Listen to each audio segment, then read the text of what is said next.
پشاور میں transporter Khyber Pakhtunkhwa assembly چوک میں روزانہ کی بنیاد پر پیٹرول کی قیمتیں بڑھانے اور نئے نرخنامے جاری نہ کرنے کے خلاف احتجاجی مظاہرہ کر رہے ہیں۔ اس بارے میں مزید جانیں گے ڈان نیوز کے نمائندے محمد اسرار سے۔ اسرار بتائیے کیا کہنا ہے مظاہرین کا؟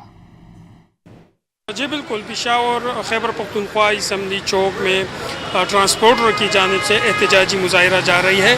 ٹرانسپورٹروں کا کہنا ہے کہ پیٹرول کی قیمتیں روز بروز زیادہ ہو رہی ہے، جبکہ ٹول ٹیکس میں بھی اضافہ ہوا ہے۔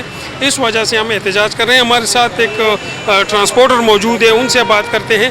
جی بتائیے گا کہ آج کا جو مظاہرہ ہے کس حوالے سے آپ کا؟ یہ آج کا جو مظاہرہ ہے یہ خاص کر پیٹرول پہ ہے۔ پیٹرول میں جو اضافہ کیا جا رہا ہے روزانہ کی بنیادوں پہ، اور خاص کر جو یہ موٹر وے ٹول پلازے بڑھائے ہوئے ہیں وہ انشاءاللہ یہ نیکسٹ پیر سے ہم اس کے خلاف اسپیشلی یہ ٹول ٹیکس کے بارے میں جو موٹر وے پہ ٹول پلازے بڑھائے ہوئے ہیں، جنوری میں بھی ان لوگوں نے ٹیکس بڑھایا تھا، اب جولائی میں پھر بڑھایا، تو اس پہ نیکسٹ پیر سے انشاءاللہ علیحدہ اس پہ احتجاج کیا جائے گا۔ پر آج کل خصوصی طور پر یہ پیٹرول میں جو روز بروز اضافہ کیا جا رہا ہے روزانہ کی بنیادوں پہ، اس کو فوراً واپس کیا جائے۔ جی بالکل، آپ نے ٹرانسپورٹر کی بات سنی کہ ایک تو پیٹرول کی قیمتیں روزانہ کی بنیاد پہ زیادہ ہوتی ہیں، تو حکومت کو چاہیے کہ اس چیز کو ختم کرے اور جو ٹول ٹیکس ہے اس کو کم کرے، کیونکہ غریب آدمی اس سے متاثر ہوتا ہے۔ جی اسرار، بہت شکریہ ان تفصیلات کے لیے۔